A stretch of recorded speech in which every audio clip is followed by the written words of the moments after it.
Okay, I come to you today as a volunteer and a contributor to the Military Religious Freedom Foundation. Mikey Weinstein, the founder of the foundation, sends his greetings, and he wished he could be here, but he sent me instead. And I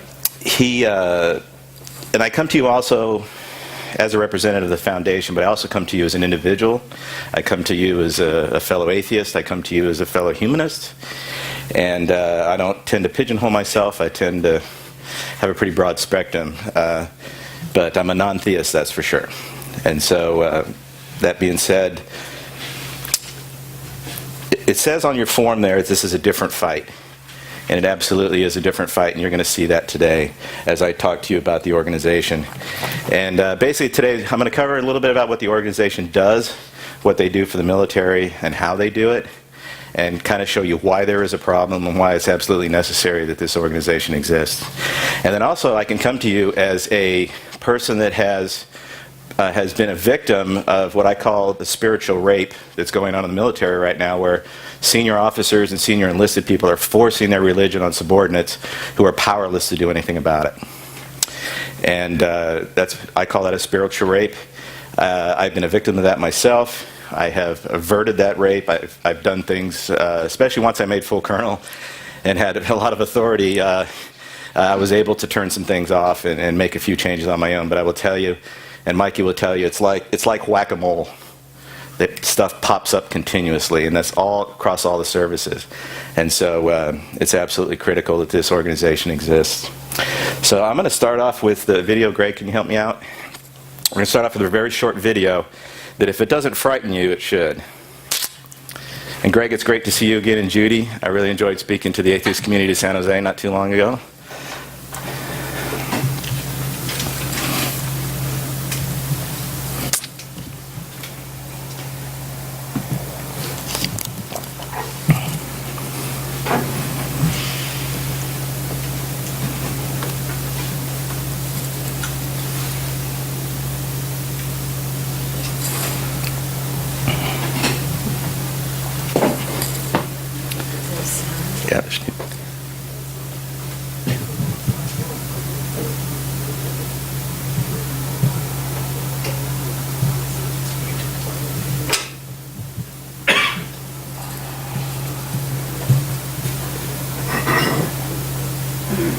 It's a very short film, so if we have to back it up to get to the beginning again, it's not a problem.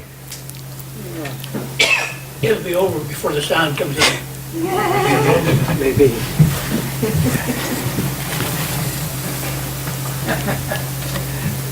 Flying. There. You probably never learned how to run the computer.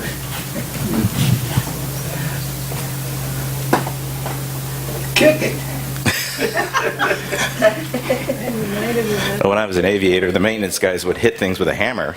Oh, now it's starting. Yeah. Or you can repeat it.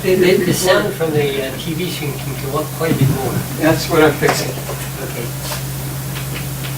You have to go way up. More, way up. More. Yeah. Well, Let's have some sound first. I'm going to fire this guy. Fundamentalists, evangelical officers, and service members work alongside well-funded parachurch organizations to turn the United States military into a new crusade of government-paid missionaries. Most of the young people that come into the military are there probably because they're trying to figure out who they are. They come in, they're open to talk about anything. They ask all kinds of questions. From an evangelistic standpoint, I've always referred to them as ripe as black bananas. Hello, too loud, too loud. And it's great to be a government-paid missionary. Missions to military. A ministry designed to win and train the military for Jesus Christ. It is our privilege to introduce these servicemen and women to the Great Commission of Jesus Christ. Remember, many of these young people will have an opportunity to view world missions firsthand as they travel at government expense. Most importantly, I think as a Christian, and especially as a Southern Baptist, we put the chaplaincy under the mission board, the North American Mission Board. And that's because we really do look at our job, I look at my job, has the opportunity to be an evangelist, has the opportunity to be a missionary within the military. Now, the Bible tells us in 1 Corinthians 6, verses 9 through 10, the Bible says, do not be deceived. It says the unrighteous will not inherit the kingdom of God. The Bible says that the sexual immoral, the idolaters, the adulterers, those who practice homosexuality, the thieves or the greedy, the drunkards, revilers, or swindlers, they will not enter the kingdom of heaven. Just want to find a group of people who would stand when nobody else would, who would stand when nobody else could. Thank you for standing for our country. Thank you for standing for our freedom. And thank you for standing for Jesus Christ. Fort Benning is a very busy place. On any given day, you can find over 30,000 soldiers in training in one of 32 different schools. Training takes place 7 days a week and 50 weeks a year. Recent news predicts an additional 10 to 15,000 new soldiers will be added to this ripe harvest field in the next few years.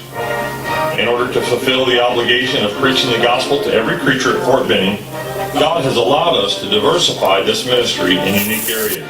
They do training, and so they're in boot camp. They're being made into soldiers. So there's a lot of things that are being changed in their life, and they're reevaluating a lot of things in their life. And one of the things that we're going to be talking about today is how they can have a personal relationship with God. And we pray that not only do they become soldiers here in boot camp, but we pray that they'll come into God's army in the sense of giving their life over to Jesus Christ and serving Him. A while back, I was assigned here as the School of Infantry Chaplain. When I got here, I realized that we had a unique opportunity here, one that doesn't exist in the other armed services. See, everybody that graduates from Marine Corps boot camp goes to the School of Infantry. Everybody in the Marine Corps is taught basic unit infantry skills before they go to their MOS or follow-on training. I realized this was a unique opportunity. This is what we call a gateway ministry. This is Army Ranger School. It puts the Ranger student in the absolute worst possible conditions. Most of them will go a couple of days with no food. Some of them have gone as long as 3 days without any sleep whatsoever. My goal has been to meet them when they're at their absolute worst, when they're coldest and the most tired and the most hungry that they're going to be. Because the more difficult the circumstances, the more receptive the average person becomes to issues of faith. I believe that God has called me to be a leader, and 100% in all I do. Really, to work unto the Lord and not for men. There are over 25,000 Department of Defense leaders working in the rings and corridors of the Pentagon. Christian Embassy is mustering these men and women into an intentional relationship with Jesus Christ. I meet the people that come into my directorate, and I tell them right up front who Jack Catton is, and I start with the fact that I'm an old-fashioned American, and my first priority is my faith in God, then my family, and then country. I would say Centurion's Watch is a wonderful way that you can help any donation or resource you can give to this organization. It's faith-based. The use of our armed forces as an evangelical Christian mission field is carried out from within the ranks of chaplains and other service members, as well as by civilian parachurch organizations. One of the largest military-wide parachurch ministries is Cadence International, whose strategic ministry is successful because, in their words, shaken people are usually more ready to hear about God than those who are at ease, making them more responsive to the gospel. The largest parachurch military ministry targeting young, vulnerable service members is Campus Crusade for Christ's military ministry.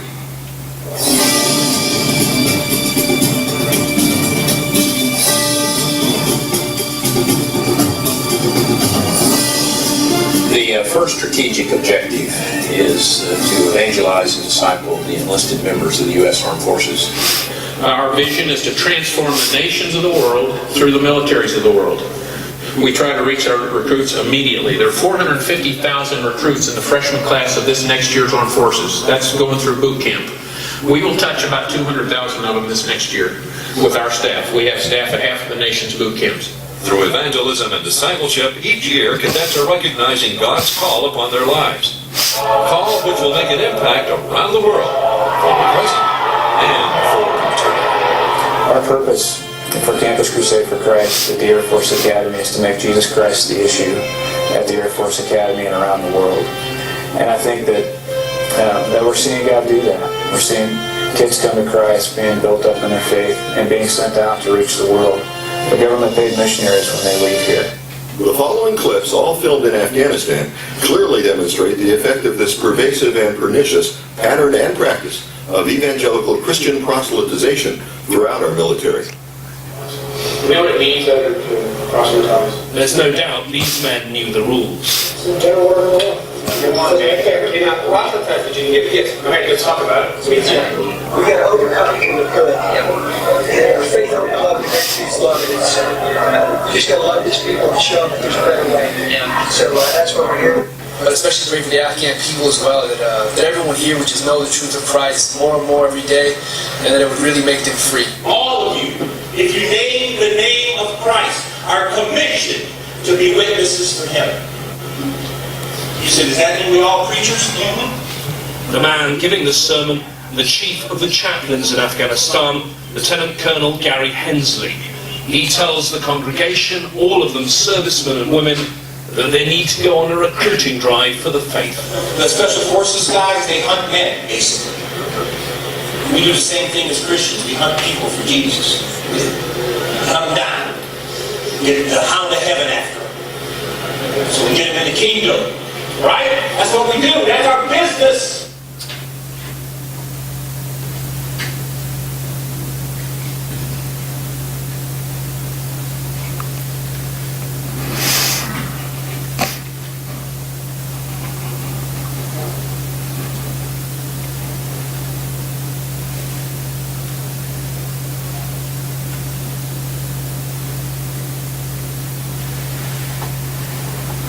We commit those Rangers who are fighting the good fight even now, and those Rangers who have paid the ultimate sacrifice, and all of their families to your powerful and personal care. I pray in Jesus' name. Amen. Amen. We are ready for football. My fear is that someone will initiate a nuclear exchange, believing completely and totally that they are the tool of Jesus Christ in doing it. And if you find a fellow cadet who is not born again, evangelize them, or tell them they will burn in the fires of hell. This is a felony against democracy. It's a war against our Constitution and our way of life, and please, I'm asking you, help me stand up. Whoa, that terrifies me every time. I watch this numerous times. How do you feel about it? Shocking. That is going on right now. This is not the past. This is now. Well, how effective is this? It's very effective. And that's the problem. That's why this organization exists. So this attack against our Constitution, against military regulations, against human rights is being perpetrated through the chaplain corps of all the services, and then through their disciples within the service, the military members within the service, and specifically those military members who are senior officers and senior enlisted people. And those folks that have been in the military before know this, and if you haven't, it's intuitively obvious for the most part. We have a rank structure. And if you're lower in rank than somebody else, you're pretty much powerless to defend yourself against some of these types of what I call this spiritual rape. And so this is really happening. Let's go back and look at a couple things that these folks said. The gentleman, the Army Ranger School, I meet them at their absolute worst. The more receptive the average person becomes for issues of faith. I meet them at their absolute worst. Who else does that? Cult leaders. Cult? And who else? What? How about folks that interrogate terrorists? It's the same thing. The folks that interrogate terrorists, that a lot of folks that have committed abuses doing that do the same thing. They put these people at their absolute worst, and then that makes them, they're able to coerce them. So they're essentially doing that right there at the Ranger School. General Jack Catton, he's an Air Force guy on my team. I meet people that come into my directorate, and I tell them right up front who Jack Catton is. And I start with the fact, I'm an old-fashioned American, my first priority is my faith in God, then my family, then my country. This is a United States military general officer who his first allegiance should be to his country as a military member and to his Constitution. And he's talking about that his faith in God is number one. So how do you think this person is going to operate? What kind of decisions is this individual going to make? Pretty scary. And these are people in positions of power. Now, if I walked into his directorate as a new person, as a let's say, full colonel that I retired as, I could kind of tell him to pound sand, and I could turn around and walk out and tell the colonel's group, I'm not going to work for this guy. I could probably get away with that. Nobody else, anybody lower in rank could not. They're going to stand there and take it from this individual. Okay, so how about if you're an atheist or humanist, let's say, or agnostic, and you walk in and this is your new boss? Okay, very difficult work environment. Let's see, how about one that's really scary. Our vision is to this is the Campus Crusade for Christ. Our vision is to transform nations of the world with the militaries of the world. Okay, is that our job? It's to go around and minister to military, to change countries through our military? Scary stuff. And if you're not frightened, we can talk some more about that. So, what are we going to do about it? Well, there's an organization called the Military Religious Freedom Foundation, and Mikey and Bonnie Weinstein founded it in 2005. And as I'm going to show you, it came through the Air Force Academy specifically, because Mikey and his family are Air Force folks. And it started there, but you'll see how it blossomed across all the services after that. Contrary to its detractors, the foundation is not an atheist foundation. Okay, it's not anti-Christian, it's not atheist, but if you're people like Mike Huckabee and Todd Starnes and Jeff Jeffries and Tony Perkins, and you kind of see where I'm going with this, they are labeled as an anti-Christian atheist organization, and they're really not that at all. They're a patriotic human rights organization. And I'm going to read their exact mission. I'll read it kind of slow so we can fully grasp this. The Military Religious Freedom Foundation is dedicated to ensuring that all members of the United States Armed Forces fully receive the constitutional guarantees of religious freedom to which they and all Americans are entitled by virtue of the Establishment Clause of the First Amendment, and to maintaining the wall of separation between church and state. So, that being said, most importantly, the foundation, and this came from one of the clients of the foundation, that the foundation is the voice we aren't allowed to have. And again, going back to the way our rank structure is set up, this foundation gives a voice to people that are oppressed and that are victims of this spiritual rape. They have an outlet to go to get help. And their voice is this foundation. Why are we doing this? Why is the foundation doing this?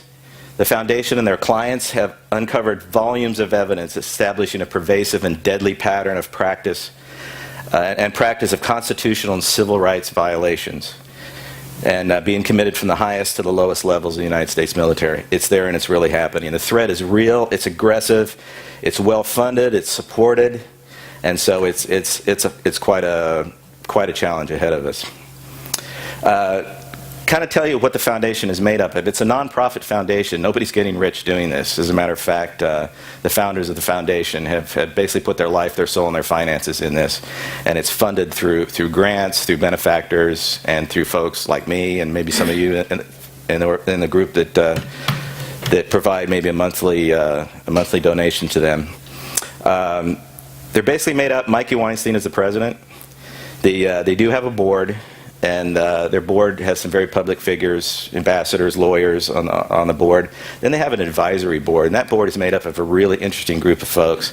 One of them is Mike Farrell, who played B.J. Honeycutt in MASH. Great guy and an eloquent writer. I answer a lot. One of my jobs is one of my volunteer jobs for the foundation is to answer hate mail, and I agonize over it for a couple of days to make sure I get it just right. Mike Farrell can crank out the most beautiful and eloquent responses to some of the hate mail that the foundation gets, and I always send a note back to Mikey. Please tell Mike that was amazing. I mean, he's incredible. One of the former members was Glenn Doherty. He was a Navy SEAL that was killed in Benghazi. There's everything from retired generals to media, ambassadors, CEOs, educators, ministers, reverends, chaplains, PhDs, governors, judges, professors, and even a Nobel Prize laureate that are advisory board members They also have a media and web resource, and someone made a comment about how many emails they got from the organization. That's where that came from. Great folks. They employ quite a few lawyers. Well, they don't employ them. A lot of the lawyers work pro bono because they're patriots just like the folks in the organization and folks like you all. They have a research department. Chris Rada, and I'll show you more about her books a little bit later. She does a lot of the research for it. There's a grants manager, personal assistant, administrative director. Security. Mikey Weinstein has to travel with armed security because our wonderful Christian-loving people out there have put threats on his head. And I'll tell you more about that a little bit later, but he can't travel to a lot of these places without armed security, which is really, really sad, especially coming from our Christ-loving and folks of our country. It's pretty sad stuff. A lot of contributing volunteers. I'm one of them. There's volunteers at a lot of the military bases, and those volunteers are both overt and covert. You can imagine that you kind of have to be covert a lot of times in order to protect yourself. But that gives people, those people become known, and so when people see constitutional violations and human rights violations because of people forcing their religion on them, they have somebody to go to that can contact the foundation. There are about 400 people that work in the foundation, and there's only about 30 to 40 paid positions. The rest are all volunteers, which is pretty amazing. Now, what sets this foundation apart from other organizations? You know, we have wonderful organizations out there, the ACLU, the Freedom from Religion Foundation, Americans United for Separation of Church and State, Anti-Defamation League. We have a lot of folks out there doing incredible work for our country and for us. Is what sets this organization apart is they're dedicated to the military. They understand the military. Mikey is retired military. He knows that his family's in the military, or used to be in the military. So they absolutely know the system. They know the structure. They know where to go to kind of pinpoint when they need to get involved somewhere. They know exactly where to go. They understand the situation that these soldiers, sailors, airmen, Marines, and government civilians are in. But they do partner occasionally. They'll partner with some of the other organizations to, especially when it comes to some of the civil rights stuff, but mainly they are the front line. They are the front line of defense against what you just saw on that screen. So how did this all start? And this started at the Air Force Academy. And really, it's thanks to Mel Gibson and two pissed off parents. This is how the organization started. And as soon as I said Mel Gibson, everybody kind of goes, what? You can imagine what it was. Passion of the Christ, the movie that Mel Gibson directed. Basically in 2004, let's see where we are, there was a screening of the Passion of the Christ at the U.S. Air Force Academy. Now, the U.S. Air Force Academy had a long history of already being a very religion-oriented institution, if you will. And if you know anything about Colorado Springs, outside of Mecca and the Vatican, Colorado Springs is the most religious conglomerate, if you will, in the world. There's over 100 different religious organizations there, parachurches. Some of the ones you might know of, the New Life Church, Focus on the Family, the New Life Church that Ted Haggard came out of. And you remember that individual. That place is still going on. Oh, Ted Haggard's back in Colorado Springs, by the way. He's founded a new church in his garage. So it's called the St. James Church. So anyway, these poor cadets don't have a prayer. They are surrounded, and the Air Force Academy allows unfettered access to their cadets. Vans, buses come onto there, grabbing students, taking them to all these organizations. And when you have kids that are away from home in a really stressful environment, they might be looking for something else to help them through this, and they're taken advantage of. They're sheep to a slaughter. They're unarmed. There's nothing they can do about it. So this Passion of the Christ, Mikey's oldest son was at the Air Force Academy at the time, and they were advertising the Passion of the Christ all over the campus. Email, campus newspaper, flyers at everybody's seat when they ate. The cadets, about 5,000 of them, they eat all their meals at the same time in a gigantic dining hall. There were screens, videotapes advertising, Passion of the Christ, Passion of the Christ, are you going, are you going? And it was a big deal. And Mikey's oldest son, Casey, said, hey, what can I do about this? And it's kind of funny. Mikey refers to the Passion of the Christ as the Jesus Chainsaw Massacre or Freddy Meets Jesus. So basically, this is really obviously being a massive constitutional violation. It was also a human rights violation, but there wasn't a whole lot they could do about it. However, Mikey was able to make some inroads, get some information about it, and file a complaint with the Air Force Academy, with the superintendent of the academy, and you can probably guess how far that went. Okay, so when you have the leadership that believes in it too, it's pretty difficult. The next year, Mikey came out to it's called a Graduate Leaders Conference, and former students, graduates of the U.S. Air Force Academy, are brought out every year for a conference, and they kind of find out what's, they kind of give them the rah-rah, what's going on at the academy, and what kind of things they're doing. And while he was there, his son Curtis, now his youngest son, was a cadet at the Air Force Academy. And while he was there, Mikey was there for the conference, Curtis came up to him and said, Dad, I need to talk to you. Now, how many of you have children? When your child comes to you and says, Dad, I need to talk to you, it's going to be something you're not real sure what they're going to talk about. But, and basically, he said, Curtis, what's up? And he says, I can't talk to you on campus. We have to go off campus. So they went down to a McDonald's there in Colorado Springs. And the whole way, Mikey was just running through his mind, my God, what has he done? And so basically he asked Curtis, when they finally had a chance to talk, son, what have you done?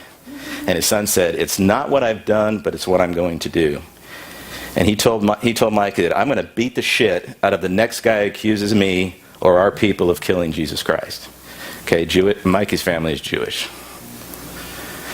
He was being harassed constantly by the fact that he was Jewish, and he'd had enough of it. Now, at the Air Force Academy, you can be persecuted there by not even being the right kind of Christian or not being Christian enough.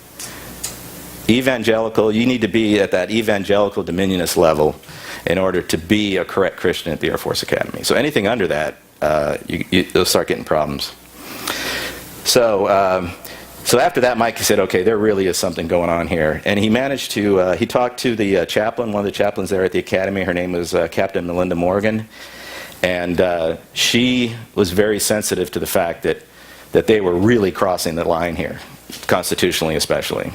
And so Mikey sort of had an ally in her and was able to correspond through her. She invited the Yale Divinity School to come out and observe the cadets going through their basic training. So the first cadet, when you come through as a freshman, that summer you go through a basic training before school starts.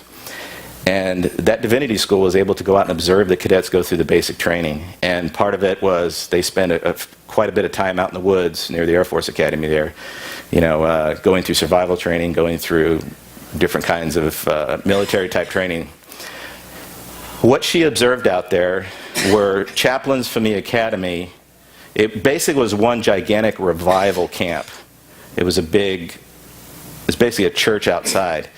The chaplains were out there telling the cadets, telling the more senior cadets there to take these new cadets under their wings and show them the ways of Jesus Christ, because you don't want those folks going to hell. They're your comrades. You don't want them going to hell, so you need to minister to them.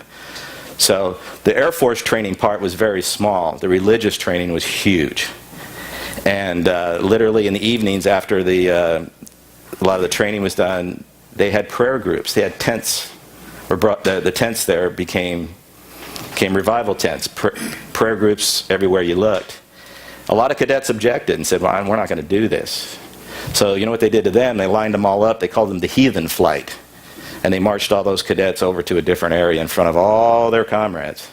Everybody there. So now you can imagine, military is a very tribal, a very unit-focused organization. So now I'm a cadet now that I don't believe in this, and now I'm being marched in front of my friends as a heathen and called a heathen. Well, this was all observed, and I don't think the academy realized what they were doing in letting the divinity school watch this. So they produced a document they produced a document which was very critical, and basically, you know what the Air Force Academy did with it? Yeah, just completely ignored it. And Mikey wasn't going to stand for that. And so he decided at that point, to write what became the founding document of the organization, of the foundation. It was called The Religious Climate of the United States Air Force Academy, with a subhead, A Clear Violation of the U.S. Constitution. And his intent was to shout it from the rooftops, because nobody else was listening at the academy, so he was going to do something about it. He contacted a woman named Pan Zubek, and she was a writer with the Colorado Springs Gazette. Colorado Springs Gazette is the newspaper for Colorado Springs. So all those hundreds of churches I told you about, they read that paper. He took all his research, everything that he had learned about these violations that were going on, gave them to her.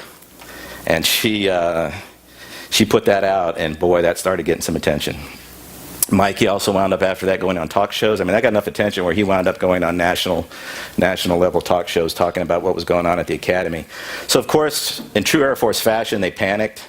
We got to put a lid on this. So they tried to wish it away. They tried to, whatever they tried to do wasn't working. And so they decided to put a blue ribbon panel together. Air Force is good at blue ribbon panels. So they put a gentleman in charge, Lieutenant General Roger Brady, who I actually used to work for. I know him fairly well. He's a born-again Christian.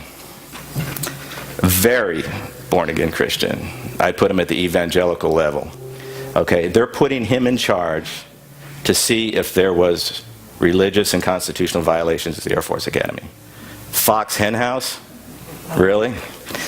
So they put Roger Brady in charge of that, and the report was a dismal failure, to say the least. Basically, you know what it was? Boys will be boys. That's basically what it came out of. That was the answer. Boys will be boys.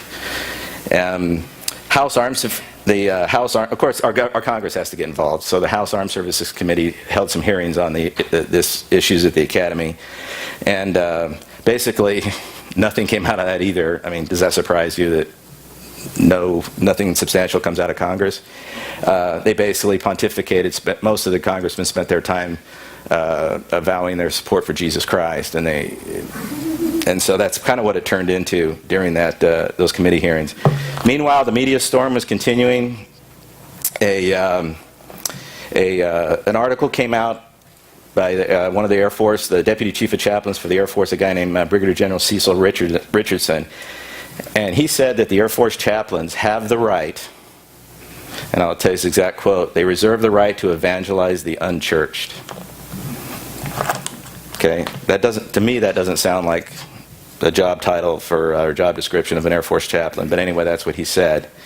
Well, put it that way, all hell broke loose after that, and Mikey called for his resignation and a retraction of that statement. And he also called for the resignation of the Secretary of Defense at the time, which was Donald Rumsfeld. So not only would he want General Richardson's article retracted, he wanted Rumsfeld fired. And if you know Mikey Weinstein, Mikey is one of the most amazing men I've ever met. He and their whole family's that way. But anyway, he's a bulldog, and when he gets a hold of something, he doesn't let go, and he's very loud about it, and very articulate about it, so he can't be ignored. However, unfortunately, Rumsfeld didn't get fired. So he went after the Secretary of the Air Force at the time, a gentleman named Pete Guerin, and he wanted the Secretary of the Air Force to acknowledge the seriousness of the situation. Pete Guerin is a born-again Christian.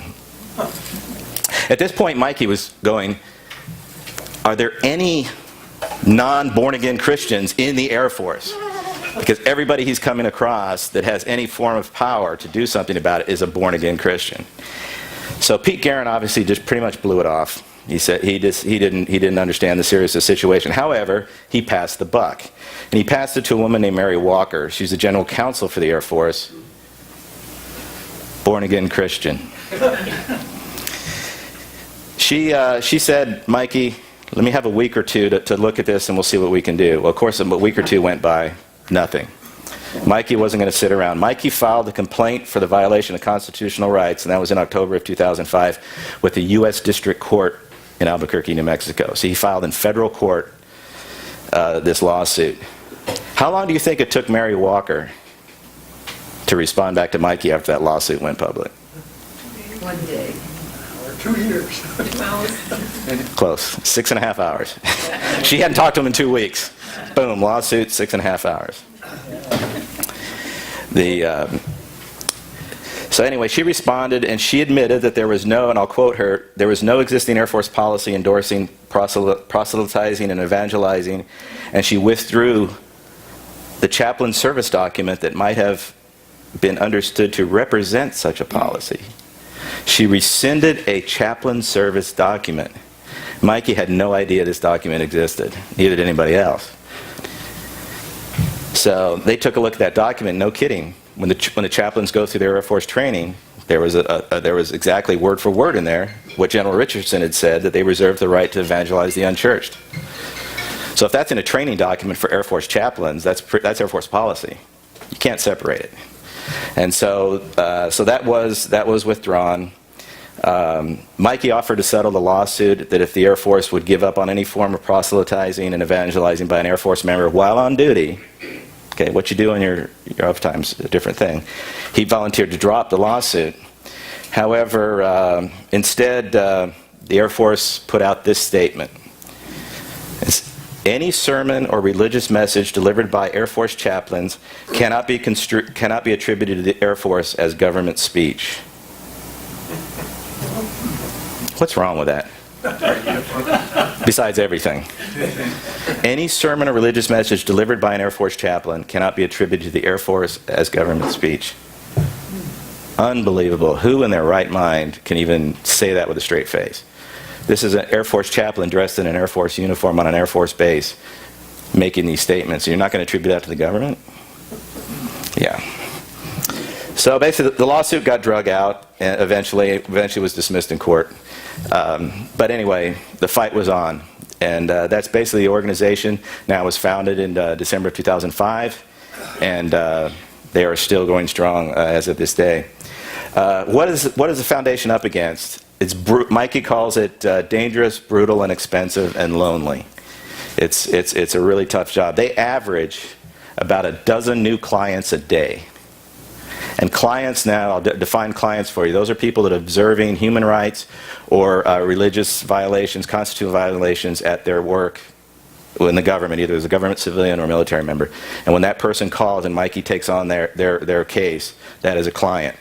This month, they're expected to go over 57,000 clients. Okay? He averages about 8 to 12 hate calls a day, people calling him on his phone. Good-loving Christians, peace-loving, warm Christians calling him, threatening to kill him, threatening, hoping that he goes to hell, burns in the fires of hell. And I'll read some of their lovely mail. Their caseload has doubled in the last year. Why do you think that is? Yeah, why? Trump. The complaints come from across all the services. They're usually Christians abusing other Christians. Out of those 50,000 people, over 94% of them are practicing Christians. So I told you about the clients. They come every rank, every job description, every service. They come from everywhere. And also have a note that but the work they do is absolutely tremendous. And how do they fight? How do they fight this different fight that we're talking about today? It's a full-time job, 24/7, and they've been doing it for the last 12 years. When I try to talk to Mikey, it's like sticking your finger in an electric socket. He's high energy, high motivation, knows what he's talking about, gives me the information, but it comes fast. I better listen. And I hope to only get, he's so busy with taking calls that I can only get a couple minutes with him. I did manage, before the talk with the San Jose atheist community, I did manage to talk to him for a good hour and a half while he was driving. And in that time, he took 3 new calls from clients. 3. And so it's amazing the number of people that need help. And how do they win? How do they deal with this? Basically, speed, tenacity, intelligence capabilities, and picking battles. The foundation is not financially supported or people supported to handle every single complaint. So they will take on the complaints that they know that they can do something about and that they can affect. And that's a lot of them. So they're absolutely incredibly busy. When you call the organization, and this is the one thing that always happens with new clients especially, a young airman at one of the bases might have had his or her rights violated, and they see the number for MRFF, and they call it. Mikey answers the phone. And people always say, after they, if Mikey handles a problem for them, they'll always usually write a thank you note. And they're like, I can't believe I called this and Mikey picked up the phone. And so I don't think he ever sleeps. But he takes those on. And the beautiful thing is, like I told you, we're military focused. So he can take on, he knows exactly where to make a call sometimes. So sometimes they can handle the problem with one phone call, maybe two. And then the other gamut is all the way to lawsuits. And then maybe all the way to federal court. So that's happened also. Mikey's reputation precedes him. I will tell you that most general officers and most people of any seniority and rank in the military know who he is. I can tell you, he's very loud. He has shouted this from the rooftops, and so people know about it. But the other thing that really makes them successful is they deeply respect the person making a complaint. They provide anonymity to this person. They do not put their name out.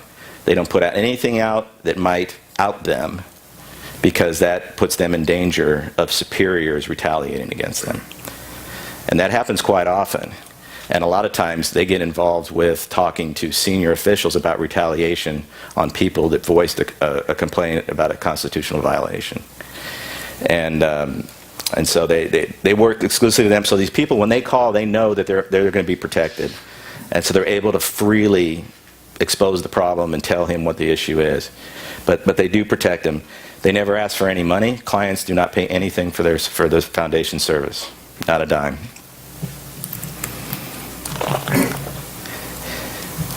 They've had an excellent track record, but this doesn't come without a cost to the foundation.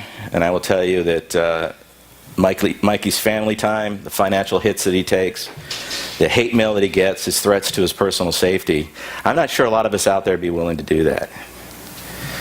At his location where he lives, he routinely has the windows of his house shot out, swastikas drawn on his house with paint, animals disemboweled and thrown on his doorstep, continuous voicemail threats, email threats, letters, and of course most of those are all anonymous.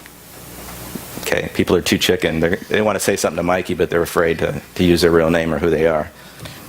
Mikey's been called the puppet of the Antichrist, the spawn of Satan, commie cunt, terrorist-loving communist, enemy of God, field general in Satan's army. I like that one. Field general in Satan's army, irresponsible doomsayer, Mike the Kike. And these are some of the nicer things he said about him.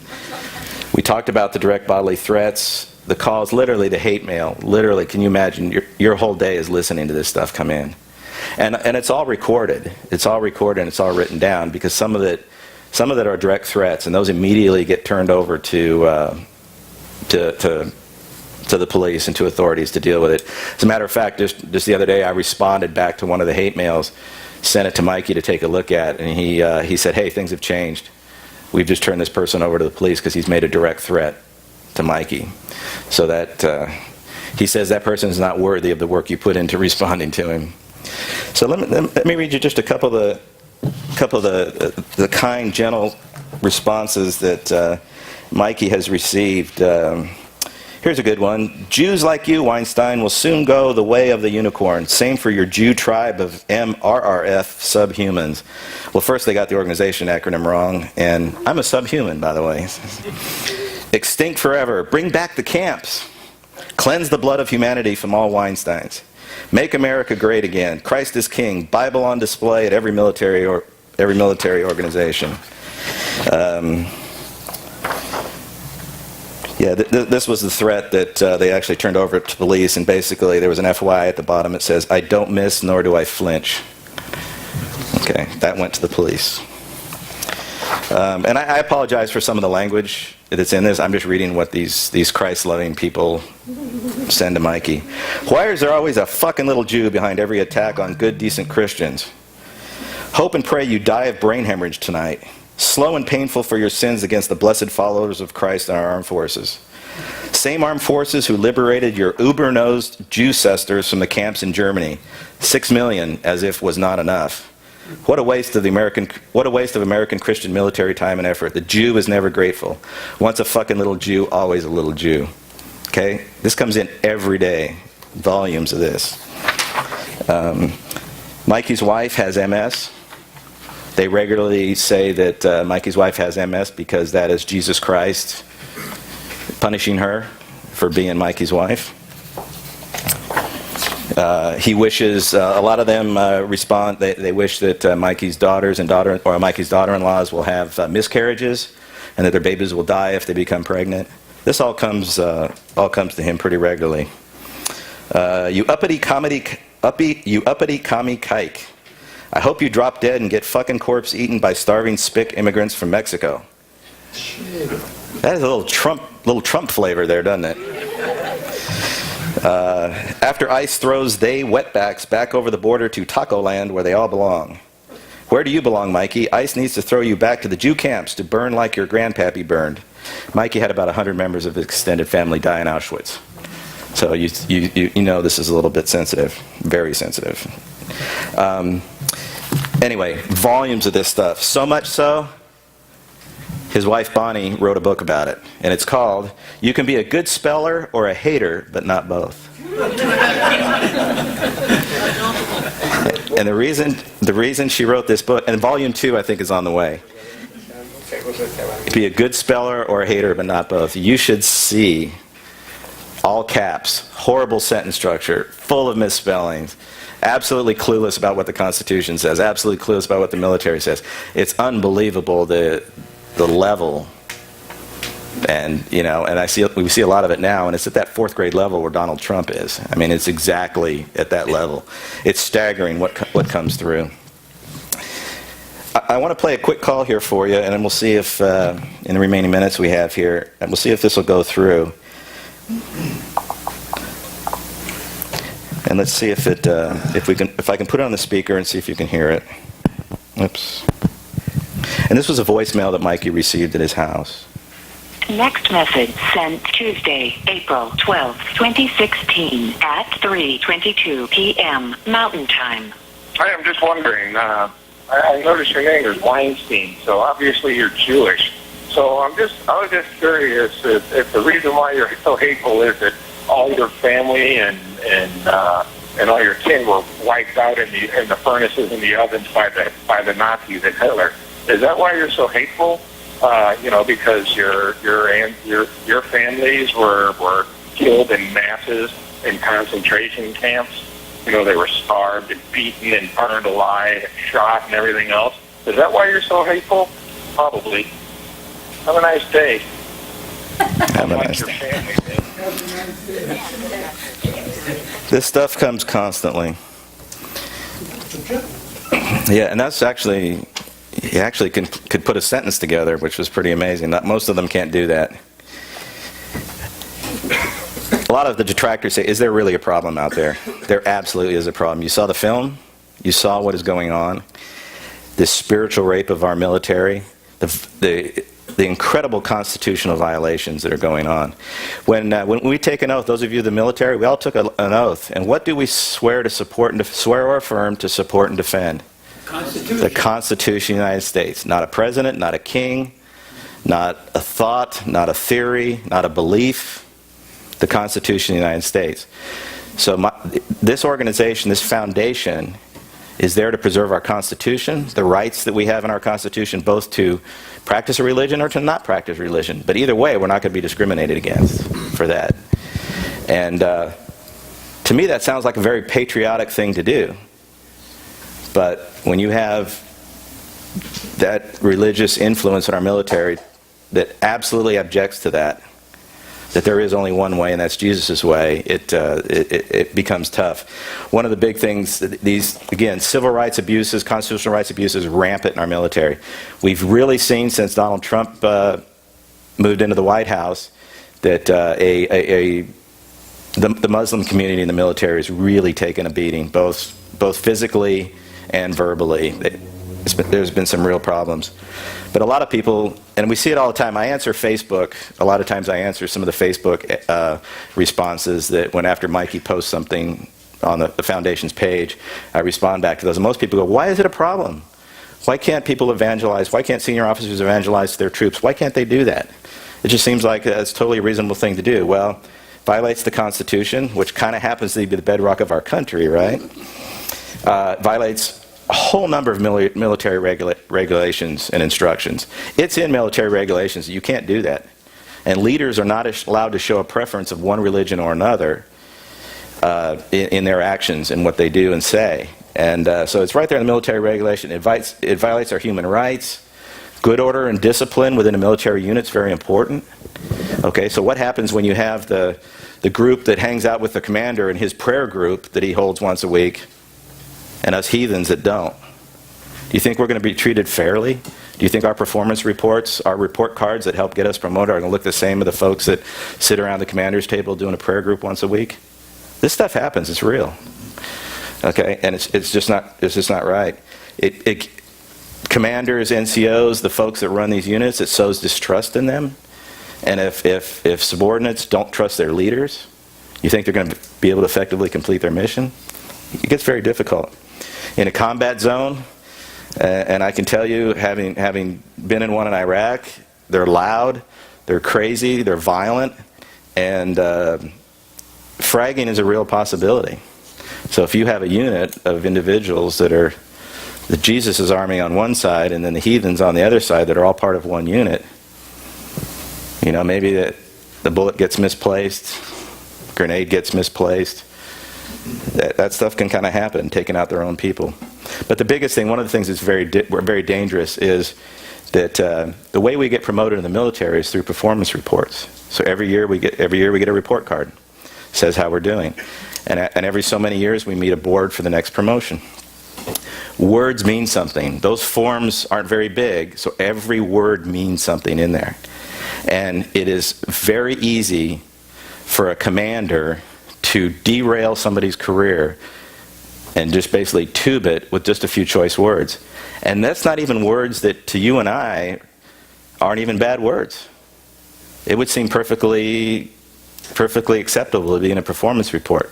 But when it gets to the promotion board, when they read that word, they know that the commander has designated that person to not maybe be one of their top persons. Let me give you an example. If the four of you are getting a report, okay, now all of you are the same rank, you're all officers in the same year group, so you're all coming up for the next rank. So Arthur gets number 1 of 10 officers in my unit. Okay, then the next gentleman gets outstanding officer. Marge gets excellent officer. And this gentleman gets very good officer. Don't those all sound good? To you and me, right? If somebody told me I'm very good at what I do, hell yeah, I'll puff out my chest. Out of those 4 people, who's getting promoted? Arthur's getting promoted. Okay? Because he's been stratified among his peers. Everybody else that didn't get stratified is now immediately on a level below that. Outstanding is the next level below that. Excellent is not as good as outstanding, and very good is not as good as excellent. Okay? So it's very easy for a commander to go, you know, Arthur, he comes to my prayer group every week. He sits around my desk and we read the Bible together. Or I see him in church. Or we're always talking about Jesus while we're at work, okay? He likes Arthur. Okay, Arthur's his guy. These other 3 folks don't do that. Now, if Marge was going to complain and say, I'm an excellent officer, I got an excellent, how come I didn't get promoted? Well, I rated you excellent, you're an excellent troop, but I have to kind of stratify all my folks, you know, not everybody can be the top. And that's it, it's left it there. Marge doesn't get promoted. Okay, so it's very, very easy for commanders to tube somebody's career. And I will tell you that, you know, the military is an up-and-out institution. Okay, and so if you don't continue to get promoted, you leave. And there's people that invested a lot of years of their lives to leave the military with no retirement or no benefits. You know, they leave at 10 years or at 15 years, something like that. They didn't hit that magical 20-year point. And so when you have officers like General Catton there, remember his priority in life, his number one thing was God. Okay, so when he looks at his organization, looks at all his people, he knows who the God people are in his group, and he knows the people that aren't. Okay, and I was in the same situation like that with my boss, but I was a full colonel at the time. So unless I committed a massive violation of the Uniform Code of Military Justice, if I don't go out and kill somebody or do something almost to that level, I'm going to retire as a colonel. I'm safe. So I was able to kind of push back against my commander, or my two-star general that I worked for a little bit. He had a Bible prominently displayed on his desk. So when I came in to talk to him, that Bible is sitting between he and I. He knew that I was not of the religious persuasion. He knew that the group of people that worked for me, my branch, almost all of us were atheists. Maybe the sign I had on my door that said "No Christmas caroling allowed." Maybe that set some things off. But anyway, there wasn't much he could do to me, but he could sure take it out on other people. And so I spent a lot of time making sure that that didn't happen. But really, and we'll talk more about these because I'm going to wrap up here pretty quick to give you guys a chance to ask some questions. We can talk more about these at lunch, but some of the major examples that I've seen personally of these kind of violations, and I'm just going to tell you one, was at my last duty assignment, one of my duty assignments in Germany. I'd go to the gym every day to work out. That was one of the nice things the military allows you to do. They give you time in your day to go work out and stay fit. It's great. Well, imagine a big room, gym-size area with all the machines on it. Okay, we're talking weights to aerobic machines. About 10 televisions on the wall. All those televisions were tuned to the Armed Forces Network. And the Armed Forces Network is great. It gives us TV and sports from the States. Now, when it's live, it might be 3 in the morning to watch the Super Bowl, but nonetheless, we get it. So we get American TV there. So every one of them is tuned to a different Armed Forces Network channel, which is paid for by the taxpayers, by the way, right? Armed Forces is paid by the taxpayers. I'm sitting there doing my cross-trainer thing, and I look up at one of the screens. The screen goes black, and next thing you know, I see this, words come out. What are your plans for the weekend? I'm looking around. Anybody else notice that? It's like something's talking to me. It's like one of those movies almost. And then that goes away. It comes back up. God has a plan for you. And I'm like, what did I just see? And I'm looking at, am I the only one that saw that? Is this Field of Dreams? Is there a voice talking to me? What's going on here? Well, over the next few days, I started being consciously watching what was on there. Time after time, those same kind of ads came up. And it was always God talking to you about some topic. Go to church. I got plans for you on the weekend. Put God in your life. And I'm going, this is being shown on Armed Forces Network. So I'm a colonel at this point, which is nice. So now I can start making phone calls. And I called the commander, the Army Lieutenant Colonel that ran the Armed Forces Network there for Germany. And I called him up and I said, what the blankety blank is going on with these God commercials? And the first question he asked me, he goes, oh, are you agnostic? I said, no. I said, I'm a militant atheist. Took him a while to come back on the phone. And I said, you can't do that.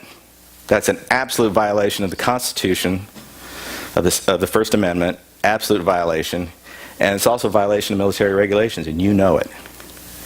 And he's like, well, they're all going to go away here in the next week because the funding has gone away for it. And I said, who was funding that?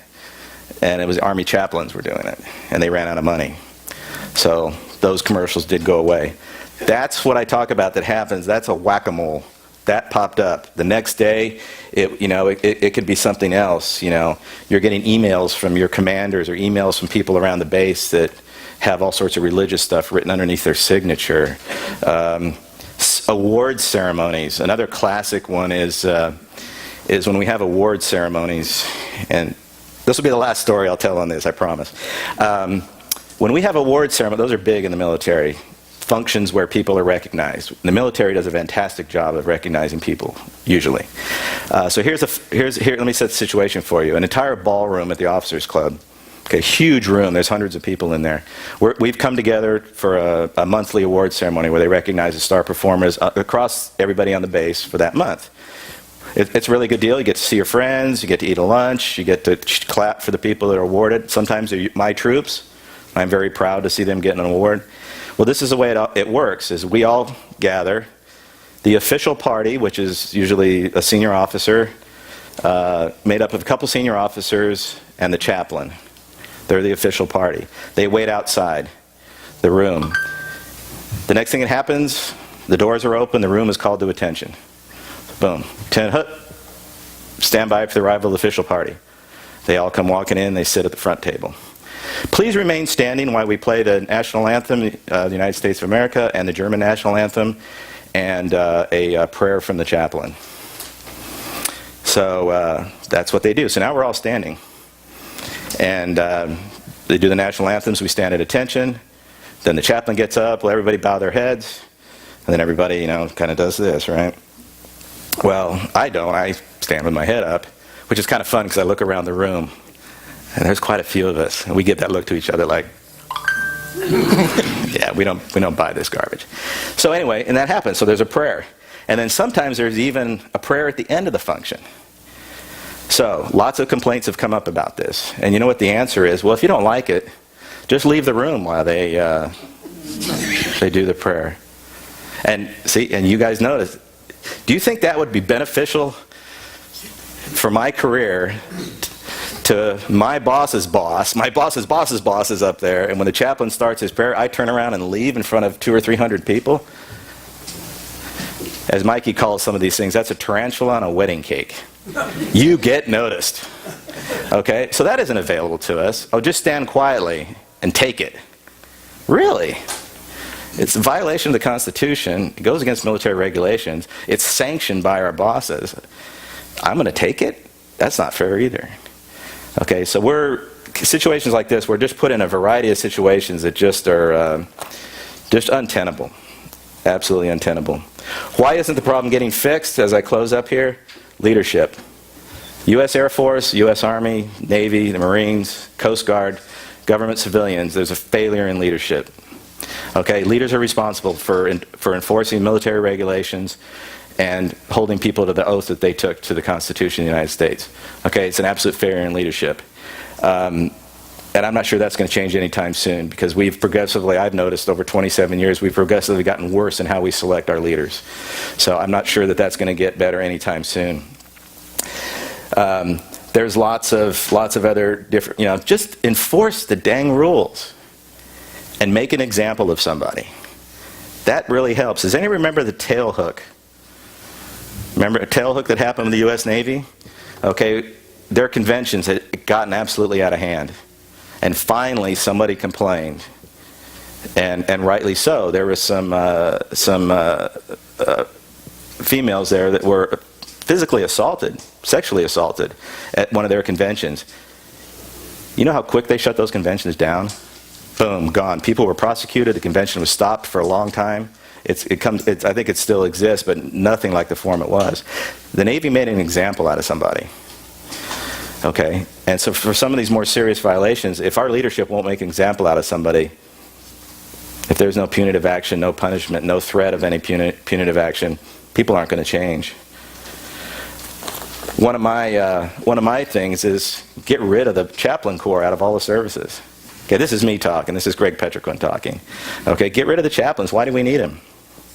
Oh, our people have to be, we have to have religious accommodation for our troops. Well, you know what? In almost every location that I've been in 27 years, our bases have been surrounded by churches. The only place I didn't see that was in Iraq. Okay? So there's plenty of opportunity outside the base. Military's downsizing all the time. We're farming out, we're contracting for services that military members used to provide, but since the services have gotten smaller with people, we've had to contract out for the same things that the military members used to do. Why can't we contract the chaplain corps?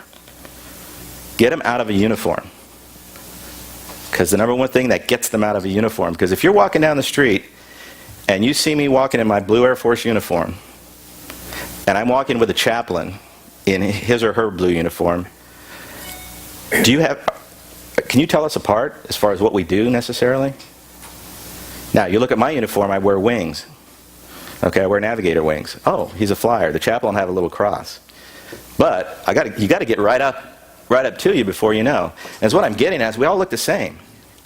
So if a chaplain stands up and is committing this spiritual rape, or a senior officer or senior NCO is committing this spiritual rape, they're wearing the same uniform as everybody else. So that's implied consent. And it's a huge, you can't tell the difference. We go back to that statement like, oh, whatever the Air Force chaplains say can't be construed as government speech. I mean, come on. Okay, so get these folks out of uniform. And why do they need to be in uniform anyway? They just don't. So that's another one. That, of course, I've run that by some people, and they were horrified. But, and all these prayer breakfasts, these religious participation in all our ceremonies, why do we have it? We don't need it. Okay? Not everybody there is religious. The military cuts across all spectrums of people, backgrounds, histories, anything you want. And we're not all the same. But in the minds of these evangelical and these dominionists that want to convert you, and the dominionists that want to basically turn our government, our country, into what's the same, that same mission as ISIS has. Okay? Instead of Sharia law, let's have religious law. They're the same thing, if you put them next to each other. So the fight goes on. As I wrap up here, the fight goes on. The foundation is busier than ever.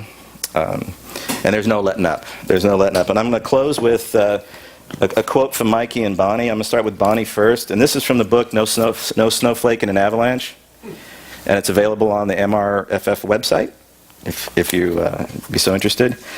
Bonnie says, I'm proud of all that Mikey and I have accomplished, but it's been at the extreme cost of a normal life and a secure future. That's a trade-off no one should have to make. There is a very real toll that comes with this work. The Danish philosopher Kierkegaard once said, we live our life forwards, but we only understand it backwards. In my best moments, I know in my heart and with every fiber of my being that defending the Constitution is the right thing to do. She pauses, leaving a silence that is as expressive as a primal scream. It doesn't cost a lot, she said. It costs everything. And Mikey concludes with, the well-being of the entire planet hinges on the integrity and honorable intentions of the United States military. It goes without saying that we have created the most powerful and lethal armed force in the history of mankind. The reality demands a concurrent adherence to the vital constitutional principles that guide our secular democracy.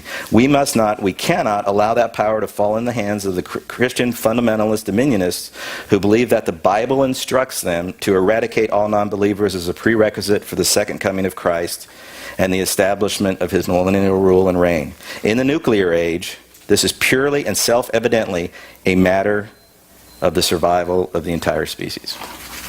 So thank you very much. I'd be glad to take any questions you have. If I don't know the answer to it, I'll make it up. Sir. Mike will come around. Okay. Can you? Yeah. I'm sorry. I have 2 points. Oh. Okay, I can. Where's the mic? The mic's in the back. Hold on just a second, Bob. We'll get to you. Yes, Hi. ma'am. Hi, thanks. I was just wondering if any groups besides Christian fundamentalists, other religious groups, are trying to do anything similar or starting to do the same thing. Excellent question. Thank you very much for asking that. Primary offenders are the Christians, evangelical dominionists. We're talking the correct group of Christians. And again, they're preying on their fellow Christians and everybody else. We've seen a couple instances where an atheist commander at a command level was forcing his atheist views on his troops. Okay? Mikey responded the exact same way that he responded if it was an evangelical Christian doing that to his troops. Same thing. Okay? That's not acceptable either. So that was taken care of on the same level. But the Christians will never admit that Mikey actually holds everybody accountable the same way. And another example is a Muslim, a woman converted, a chaplain, she converted to Islam. And in her ceremony, after she was whatever they do to become an official chaplain, she made some comments about how the Quran was so much more enlightened and so much more useful along those lines than the Bible. Can't do that either. Okay, so that complaint was filed, and the foundation took that on also. Okay, but those things never get to the fundamental Christians. They never will ever admit that. Everybody thinks that the foundation is anti-Christian, anti-religion, atheist. And so, but yes, there are very few though. Very few instances where that happens. But there are some. I have a question about what you said earlier. You said that you respond to hate mail. Mm-hmm. I'm just curious, how do you respond to hate mail? First off, if it's legible, and I can understand what the person is saying, and there's an opportunity for teaching. Now, I will tell you, based off of, if you've ever talked to an ardent Trump supporter, it's like talking to a brick wall. You could have facts all day long, and they'll never listen to it, never admit it. But if there's an opportunity, sometimes some of the mail that we get, it is hate mail, but they will make comments and accusations, things that aren't constitutionally correct, or not in line with military regulations, or some of those type of things, where we can come back and say, because one of the big things is, I can't believe you're violating that person's freedom of speech. Okay, the First Amendment says I have freedom of speech in my country, so how come that commander can't evangelize to his troop? That's freedom of speech. Well, then we explain, okay, it violates the Constitution, it violates military regulations. And oh, by the way, there's a Supreme Court case from 1974 which basically told the military that they are allowed to limit speech, and it's constitutionally acceptable to limit speech within the military because of the way the military is, the way we're structured, what our mission is, and what we have to do. Okay, so there's certain things that when I put my uniform on, I can't do that any one of you can do at a moment's notice. Okay, so we'll respond back in that way.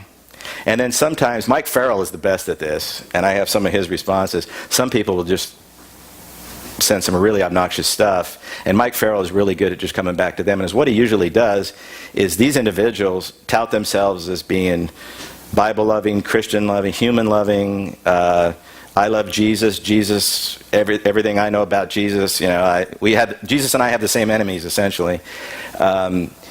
Mike Farrell will come back and quote Scripture to folks, and basically use Scripture to basically debunk exactly what they're saying.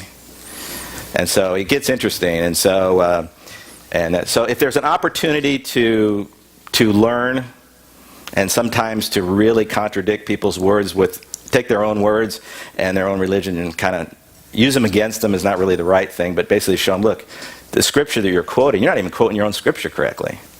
So there's opportunities there to do that. But I will tell you, the volume of mail is so high that it's very hard to respond to everything, but we do. My understanding is that when you join the military, you give up your civil rights and constitutional rights. Isn't that true? Not all of them. Parker versus Levy was I believe was the case in 1974. And so yes, you give up some, but not all. I can't, if I was a military member, I can't criticize the president.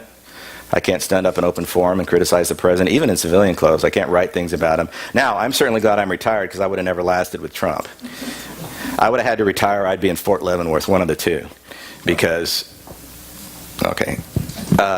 So yes, so things like that, Al, you can't do. I can't march in a parade with my uniform on, supporting one thing or another. Now, I can take my uniform off and I can do that. But I can't wear my uniform. I can't represent the Air Force in certain things like that. There's a whole litany of it, but it's not all, but it's many. And the Supreme Court has upheld that. And so a lot of that stuff is woven into military regulations. And the Air Force has some pretty good regulations about culture and about Air Force standards, and that's all written in there. And so there's certain things that, yeah, you give up some. And in some people's mind, quite a few.